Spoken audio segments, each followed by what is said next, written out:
Oh, I need my goggles. That was gonna be so cool, but then it's not. Hey guys, what's up? It's Jason Hamburg. Today I'm answering your questions from Instagram. We're gonna try to get as many questions in as we can. I got a whole bunch that I have been getting sent over the last like 24 hours here. So yeah, try to answer some things that you're curious about.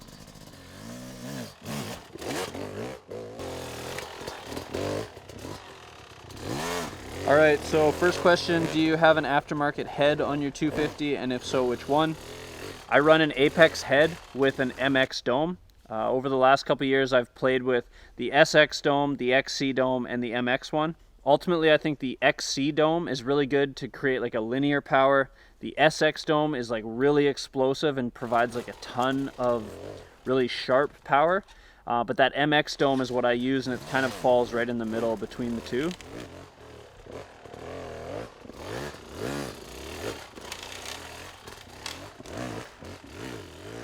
So I got a few questions about this. Just which handlebars do I run? I run the Flex bars made by Fast Company. I run a Moto 10 degree sweep bar. And then as far as my dampeners, I run the bars in the softest setting that I can. So blue compression, yellow rebound. I'm 16, I have a KTM 150. I'm starting to outgrow the power and would like to add a bit more power. So I'm assuming that you're riding kind of off-road type stuff. Check your gearing. If you want more low end or more torque, maybe you go down a tooth in the front or up a couple teeth in the rear sprockets, and then that actually can help a ton. As far as it doesn't necessarily add power, it just changes where your power is.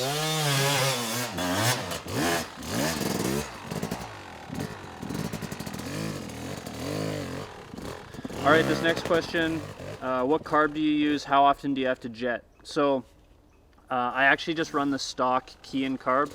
I did some experimenting with Electron, but found that I was struggling a little bit with like low-end grunt. So I don't ride enough elevation where I'm at to really justify the Electron. I ended up going back to the key-in.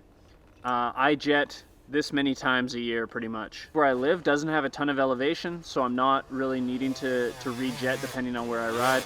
And then even when I go to other places, the key-in has such a nice big open range that the jetting spec that I have is like good enough for wherever I ride at. This is a good one. V-Force or Boys and Reeds. It's a good one because I've used both. Both work really well. It's like a really good kind of hop up for the YZ.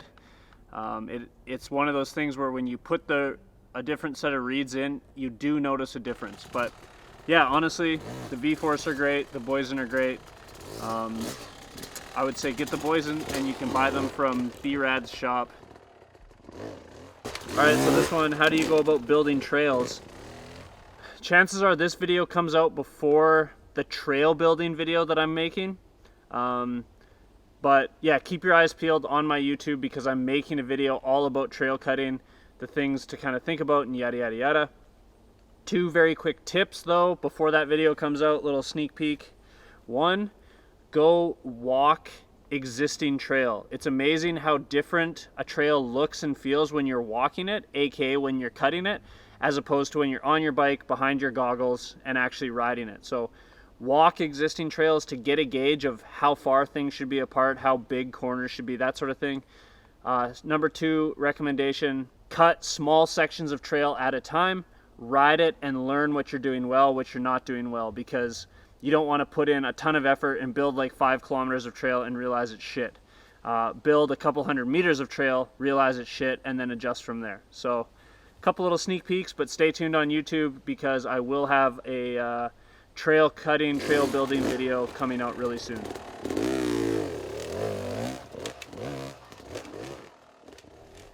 I just want to thank the sponsor of this video, PG Motorsports. They've been a sponsor of mine since, oh man, back in like 2015. I had a KTM 125 and I would just go in there because it was kind of like the best shop in town. They'd always kind of try to give me little discounts on parts and that sort of thing. And John and the whole team there are awesome. So if you're in kind of Western Canada looking for a bike, ATV, snowmobile, all that sort of stuff, let me know. I'll put you in touch with them. They're super awesome, and I want to thank them for supporting this latest round of YouTube videos that I've made. Like, it's so rad to have a shop like that behind you who's willing to kind of support the things that I'm trying to do. How many clutches have you gone through in the amount of hours on your YZ250 now? On average, I'll change my plates and springs at about every 75 to 100 hours, roughly. Surprisingly enough, like the enduro and hard enduro stuff isn't really that hard on clutches because you're never really revving your bike and creating a lot of spin. It's when I ride moto and I get lazy or I'm trying to go fast in like a sand pit that I really burn up clutches. On a stock hub and basket, I get about 200 to 220 hours before that starts to wear out and in turn starts burning plates out. So this bike right now actually has about 190, 195 hours on it, and I just recently replaced the hub and basket just because it was burning through plates faster than I liked, and ultimately it was just because the aluminum hub and basket were worn out.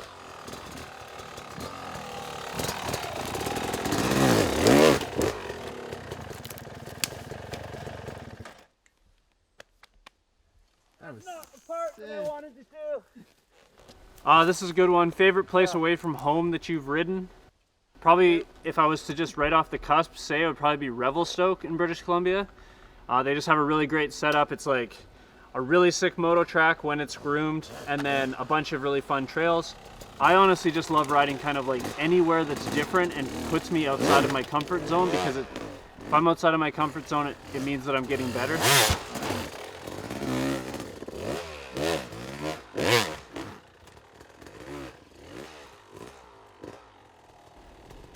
This is a question I get asked all the time. It's, what sprocket ratio are you using or would you recommend? My first recommendation for anyone riding off-road, a really cheap thing to do is go down a front tooth. So go to a 1350. When that combination wears out, I actually ended up going to a 1351. So I have a ton of low-end torque. I don't go that fast ever, so 1351 is what I use. What's the trick to side hills? So there's this section of trail that's actually perfect for this. There's a couple things to think about when you're doing a side hill. Primarily the biggest ones would be stand up. If you're doing a side hill and you're trying to sit, you're super vulnerable to falling off the low side. So stand up and try to keep your body weight. If this is a side hill here, keep your body weight forward and into the high side of the hill. And it's okay to kind of take a foot off and kind of like walk along if it's steep enough and kind of if you're like uneasy. But always favor keeping your weight into the high side of the hill and stand up, because you'll be just able to react to things a lot easier. Look ahead. And then the other major thing is with your outside leg, like the leg that would technically be on the low side, try to keep your ball of your feet on the peg and kind of push into the side of the bike with your knee. And that'll just keep pressure on the rear wheel and keep the bike kind of leaned into the side hill. So yeah, stand up, weight forward and kind of up into the high side of the hill, and then keep that outside leg on the peg, putting pressure down onto the rear wheel, because if your foot's on the peg, you will kind of keep pressure on the rear wheel. So building off of the side hill, kind of what's the trick to side hill question, another really good question here is, what's the trick to logs on a side hill? So it's kind of, once you've mastered side hills and you're comfortable with standing, kind of keeping your weight in the correct spot, the next step is being able to cross logs that are like at an angle on a side hill. And the same sort of principles apply, where you're trying to keep your lower or your outside leg like weighted. You're trying to keep your weight forward and kind of uphill a little bit. But the next step in that is kind of twofold. Firstly, you have to commit. Like, it's not like jumping a log on flat ground where if you don't commit, the worst that's going to happen is you like crunch your pipe or something. If you don't commit on an angled side hill log, what can happen is you land on your skid plate and get bounced down the hill. So you have to commit wholeheartedly. to getting yourself over it. The other thing that you're going to want to master before that is probably a double blip of some kind, because it's often easier to kind of double blip your way across these rather than just like smashing into them. You'll have more control if you do it that way. But when you come up to that angled log, the biggest thing is you want to be standing, committed, and then when you do that jump over top, you almost want to think about jumping uphill and across at about like a 45-degree angle uphill. And if you do that, it will carry the weight of you and your bike up and over top of that angled side hill log. So yeah, same principles of a side hill, and then just add in a ton of commitment and a double blip that kind of pops you up and over those side hill logs.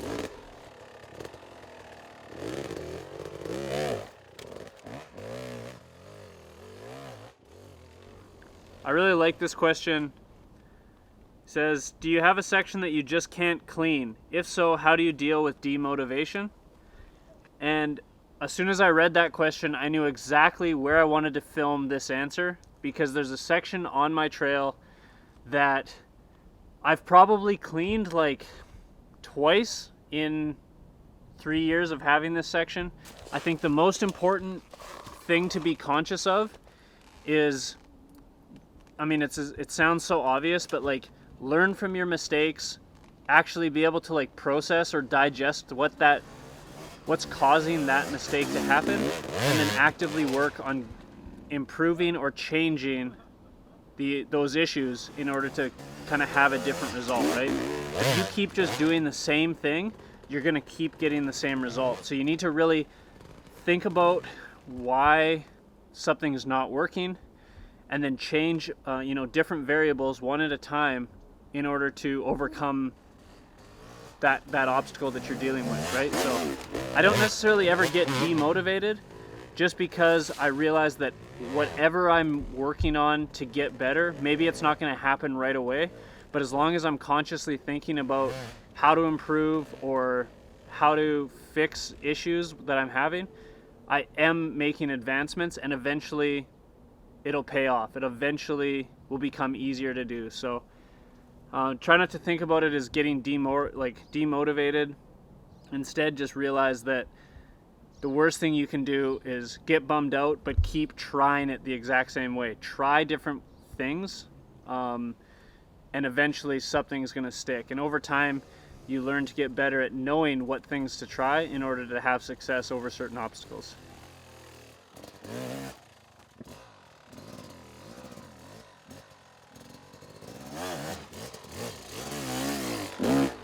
So, a couple quick rapid fire ones. Firstly, what's my go-to back tire? I run the Mitas XT754 single green stripe. Thing's just a beast, and for the type of terrain we have, it's like such a good tire. Do you wear any sort of body armor or knee braces, knee pads, that sort of thing? Yes, I always wear a Liat Airflex chest protector underneath my jersey. If I'm riding moto, I'll wear like a Liat 3.5 Chest Pro above my jersey. Then I also run Pod K4 knee braces, which are awesome. I've ran knee braces since I was a kid almost, and have never really had knee problems, knock on wood. And yeah, and those are kind of the two that you can't see, would be the Chest Pro and the knee guards, or the knee braces. But yeah, even if you don't wear knee braces, make sure you wear good knee pads. They're super critical. What skid plate do I run? I run a SXS skid plate. SXS is awesome. They make both my skid plate as well as my handguards. So they're based in Idaho. John's awesome. Any suggestions for pre-ride meals? Pre-ride meals, I try to eat something with like a good balance of protein and carbs. A lot of people don't know because I don't really talk about it, but I'm pretty much vegetarian, I guess pescatarian, meaning I eat fish sometimes. But yeah, I just try to eat something that's not going to have like a really strong aftertaste. I've made the mistake of eating like Indian food before a ride, and it's just gnarly because you're burping up butter chicken the whole time. But yeah, just something that's kind of light but has a good balance of protein and carbs.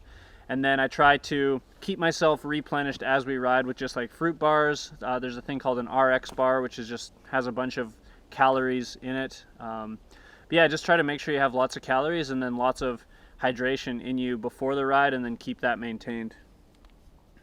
When's my next giveaway? Alan, I would love to do another giveaway. I need a sponsor to give me some stuff to give away though. Just learning how to start with wheelies. Any tips? The biggest thing is honestly cover your foot with your rear brake and just get used to popping your front wheel up and hitting your rear brake to bring it back down.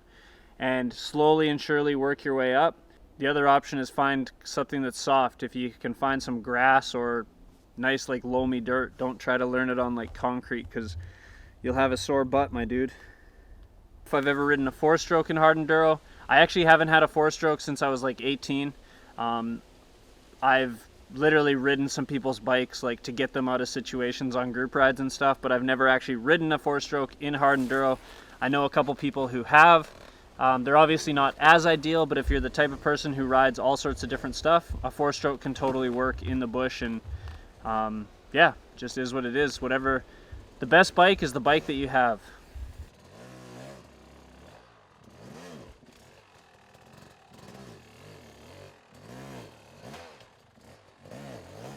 Any tips or tricks you can give me on hill climbs? Can I ever? Because that's all I want to do, because it's the most fun thing. So the biggest things that I would say to focus on when it comes to hill climbs, like you could do a full video on just hill climbing, but I'm just going to touch on a couple different things. Firstly, you have to understand when it comes to hill climbing that you're constantly in this battle between keeping your weight forward so that you're not, wheeling and lifting your front end up, and keeping your weight back so that you're getting traction to the rear wheel. So try to be conscious of that when you're climbing a hill and when you're feeling what your bike's doing under you. If you catch yourself, front end lifting too much, you got to keep your weight forward. If you catch yourself spinning and not getting traction, you got to move your weight back. And oftentimes on a climb, you're kind of forward and back the whole time, constantly chasing that perfect amount.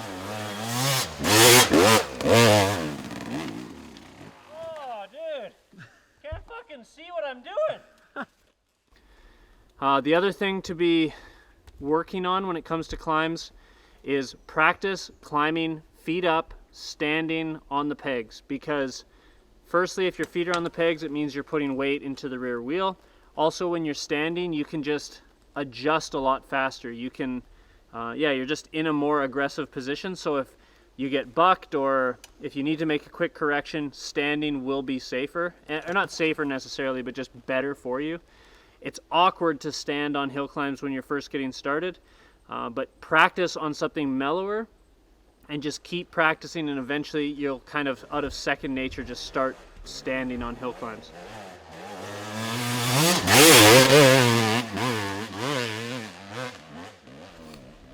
The third thing is be conscious of your gearing.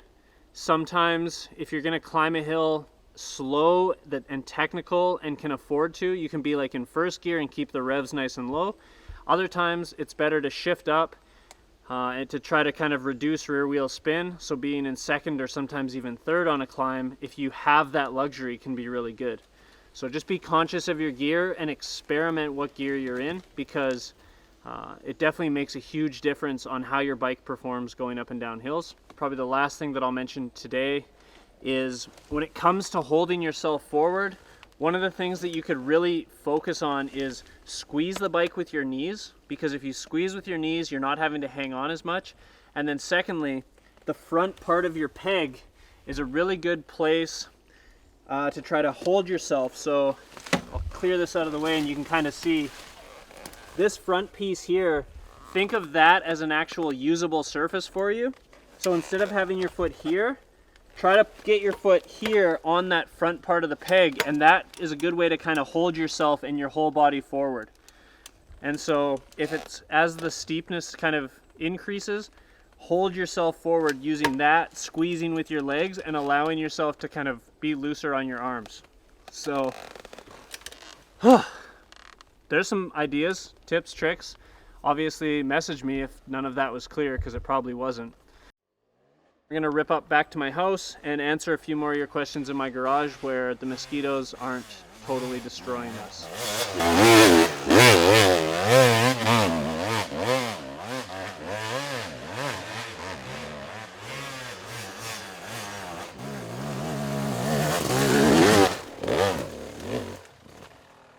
All right, we're back at my house because the mosquitoes were so bad and I felt bad for Genki, who's filming.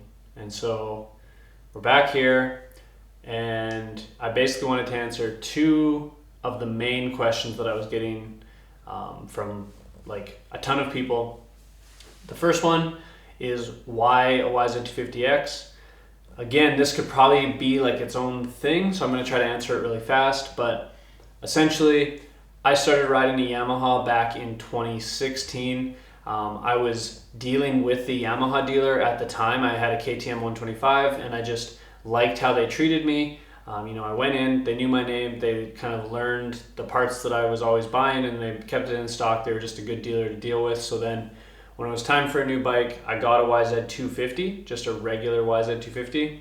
Rode that for a couple of years. It was a good fit for me at the time because I was riding probably like an even amount of motocross and off-road. And then over the years, obviously I transitioned away from motocross as much into more and more enduro and hard enduro stuff. But I kind of just grew to understand the bike. I knew what the bike was going to do and it performed really well. And then I just over time also accumulated like parts and spare plastic and all of this different stuff. So when it was time for a new bike after the 17, I got a 2020 version. I was happy with the bike, never felt like I needed anything different, so I just went with a 2020. And then a transition happened between 2020 and 2021 when I got my latest bike, where my Instagram started to get really popular and kind of blew up. And to be honest, one of the main things that I think drove that popularity of my channel was the fact that I was on a Yamaha. So to a degree, there was another element there where I would just kind of carved out a bit of a niche. I had a lot of people messaging me, asking me questions about the bike. I obviously put a ton of hours on it, so I know, the different quirks that it has or the different ways to set it up and that sort of thing. And that's kind of the path that has gotten me to here. At this point, I've never felt on any ride that I've gone on that I've been at a disadvantage being on a YZ. I'm really, really happy with the bike. They're totally bulletproof. Like, yes, they haven't changed a touch over the years, but at the same time, they're still, in my opinion, very competitive. And, for the price, you can get a really great motorcycle. And I'm just, I think, proud to kind of represent that. And I have a lot of faith that me representing that bike, I never stress that I'm kind of having to lie to anyone or anything. I can very confidently say it's a really good bike if this is the kind of riding you want to do, or if you want to do really any kind of riding. So yeah, like I said, I think a lot of people are like, why the hell are you on a YZ? It started because I just had a good relationship with the dealership, and it's kind of just turned into my thing. It's what people know me for. And like I said, I've never felt like I'm at a disadvantage. I really enjoy the bike and will keep riding them. I don't really have any plans on changing. So the other question that I want to talk about that I got a ton of inquiries about, everyone's really super interested to know about, is what's the deal with the starter that you're running? I think a lot of people have realized it's not a Pantera. It's actually a different company. The name of the company is Fish Moto. So they're based in Canada, based out of Chilliwack. They make right now just some kind of like smaller specialty parts. Most of the work that they do is actually in like the automotive space. But they reached out to me about a year ago and they had this prototype starter that they'd been working on. They sent me one. They asked me just, hey, test this for us, give us feedback, let us know your thoughts, that sort of thing. So last fall I installed it. I used it a little bit. And I was really happy with it. They've actually recently come up and installed a newer version of it as we've worked through the prototyping phase. And at this point, it's awesome. Like, I was always a bit of you don't need an electric start. And I still, to a degree, believe that for a lot of people, they're not riding anything that's extreme enough that you need that electric start. But I will say now that I've had it, it's really nice to have. Both from, times when I'm kinked all up on the side of a hill and it's hard to get to my kickstart, but then honestly just on a group ride and you're starting and stopping and being able to just hit the button and go is fantastic. So I'm really excited for them to get this thing to the finish line as far as the research and development phase. I was actually talking to them this morning because it's kind of been a bit of a hush-hush thing, but I had so many people reach out as part of this YouTube video asking about it that I was like, messaged them this morning. I said, hey, I kind of have to talk about this, at least in some regard, and spill the beans a little bit because so many people are into it. So it's super simple. I was able to install it myself. It just runs off of a battery that's mounted under your seat. And then it runs with a stock stator. So you actually just charge the battery with like a quick little plug-in. I can get about 60 to 65 starts of the starter on a single charge. So honestly, that's about 2 rides, and I'm starting and stopping quite a bit between just stalling it and that sort of thing on the hard enduro stuff. So yeah, you get about 60 starts per charge, and then I just plug it in at the end of a ride. And at this point, I'm pretty much in the groove where I come in, I park my bike, and I just throw it on the charger and it's good to go. So the nice thing about that system is it's very simple. And then additionally to that, because it's a YZ, even if the battery dies, I still have my Kickstarter there as a backup. That's kind of all I can say right now, but I knew I had to talk about it because I had so many people inquiring on Instagram about it, and I'm just really excited to kind of share it and just see how it does. I think the fish guys are onto something, so it's exciting. Thank you for everyone who responded to my thing on Instagram. I appreciate it. I'm going to try to tag you all when this video comes out. But yeah, hopefully there's some useful information in there. And yeah, as always, until next time, thank you.